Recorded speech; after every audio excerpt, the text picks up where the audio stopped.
Welcome to today's podcast. It's February and I trust all is well with you. We've just been going through a period of adjustment, I would say, a period of reshuffling. Having entered into the new year, it's also easy to just plug in, and yet this is really a period of hibernation. It's interesting how after all the seasonal festivities, a week after all that period, everyone starts taking down all the Christmas lights and decorations, and we're left in the deepest part of winter to deal with it,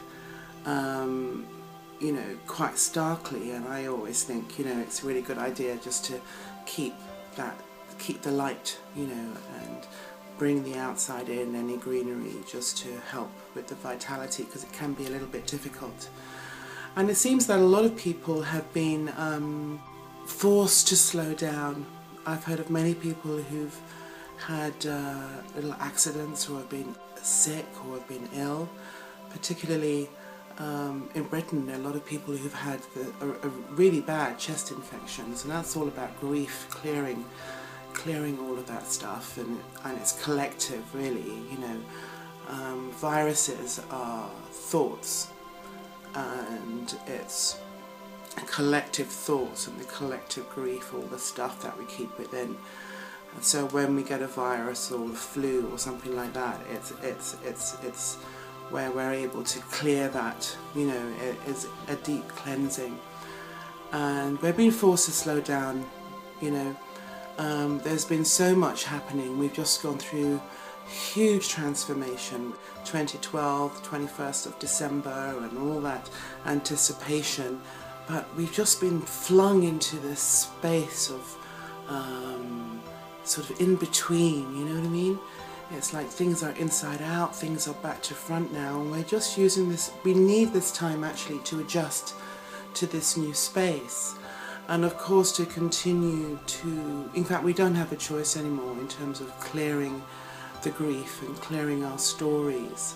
This is so important right now, incredibly important, to come out of our closets, step out of our stories, really start talking about them and normalizing them, because these things have been normal. Even the most awful things like abuse and rape, unfortunately, in a lot of society, they've been happening, and yet they've been locked away. So many women around the world in particular who are continuously being abused and raped from as young children have not had a voice. And like what's happened in India and so many other parts of the world now, where women are really coming up and saying no more. And as we open up more to the divine feminine, it's even more important for us to look at women and their stories and what they have been dealing with. And that includes all nations and within all religions. Because of course this new paradigm affects everyone on the planet, one planet, and the reverence of this beautiful feminine energy that's coming in has to affect every single one of us, men and women alike. So we all have to take responsibility in terms of how we view ourselves and embrace the feminine aspect within us, and of course the masculine. Many people have said in the past, this is about the divine feminine. It's not just about the divine feminine. In my view, it really is bringing the masculine and feminine together to find completion within yourself, to find union, that sacred union, the sacred marriage. And of course, Aquarius is all about that as well. It is about consolidation, and it's about freedom, and it's definitely about humanitarianism, if that's the word. And that's about humanity, that's about your humanity. And that begins with you. There's no point in going out there and trying to be a humanitarian, and and help the world when you're not actually working on your own humanity or conscious of your humanity.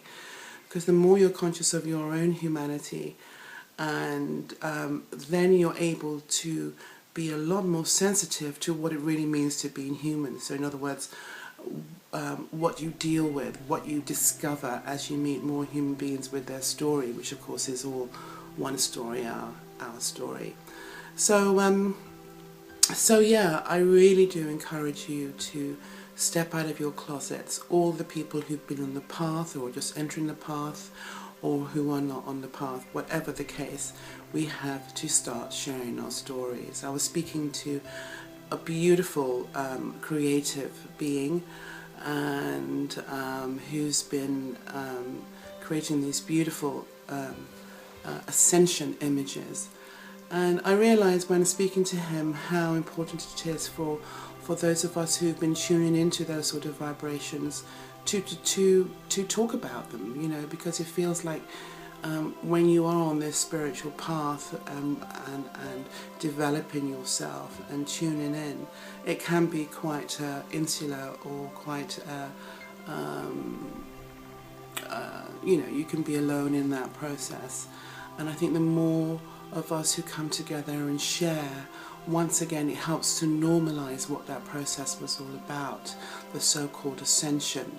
You know, because many of us, I believe, have come down to this planet, have descended, if you like, to help to bring in the new.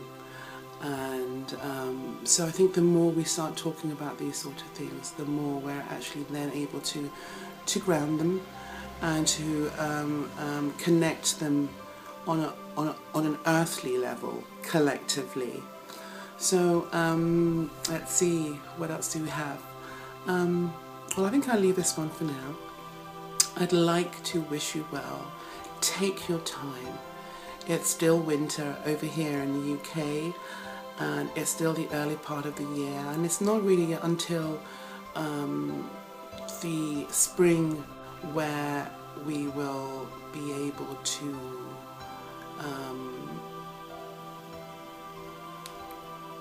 really feel and know what this huge change is all about. And we just stepped into the Chinese Year of the Snake just a couple of days ago, and that's all about transformation. It's all about rebirth. It's about death and rebirth, actually, and it's about shedding the skin and shaking off the old. You know, so many changes happening. A few days later, the Pope resigns. You know, and some people say, well, it takes a lot of courage to do that. But I think also it's just really about being authentic. And, you know, many structures are going to be changing in the way things have been done before in the past. It's not going to be about power anymore. It's going to be about authenticity. Hi, greetings. Sorry, the last podcast got cut off. But I was just leaving it where, you know, this is a time really where we need to be authentic. We don't have a choice anymore. You know, it's what the heart requires, to be authentic and to go with love, to go to that place of love, to take responsibility, to know what it is actually that you're here to, what you can and cannot do, what you're willing or not willing to take or to accept. And, you know, in terms of the soul's journey, we're really here as caretakers. But first of all, we're caretakers of our own soul and our own journey, first and foremost. You know, when you breathe for your own vessel, for your own body. You know, and until we're able to completely be conscious of our own breath and our own journey, will we then be able to breathe together as one organism in one body and be in sync with each other. So yeah, it's about authenticity, it's about love, and it's definitely about the shedding of the old. So many new ways of doing things are going to be coming through. There is no script for this time and for this period that we've now stepped into, you know, and we're having to find our own level. We're having to tread water. Aquarius is the water carrier, and if you ever look at the image of Aquarius, it's someone carrying this container and pouring water. So it's actually the washing away of the old, the 26,000 years of all that other stuff which was completely necessary for us to be here right now. So here we are now, flung into this new space after we moved beyond the dark rift, and we've now entered this whole new territory where there are all these new waves of light and new ways of being and new ways of doing things. As our hearts open up and we connect more with this energy, we find that there's this wonderful anticipation.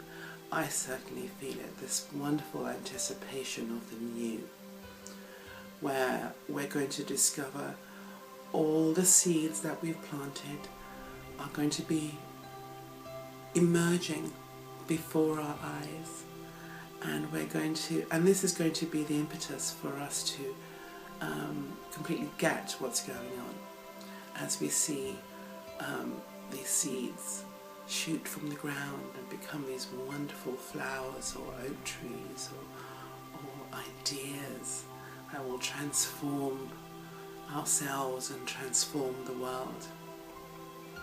So just be here now, that's all. That's all we need to do, just be here now and completely surrender to this new space. Honor yourself. Have reverence for all of life and knowing absolutely nothing. The more I know, the less I know. The less I know, the more I know.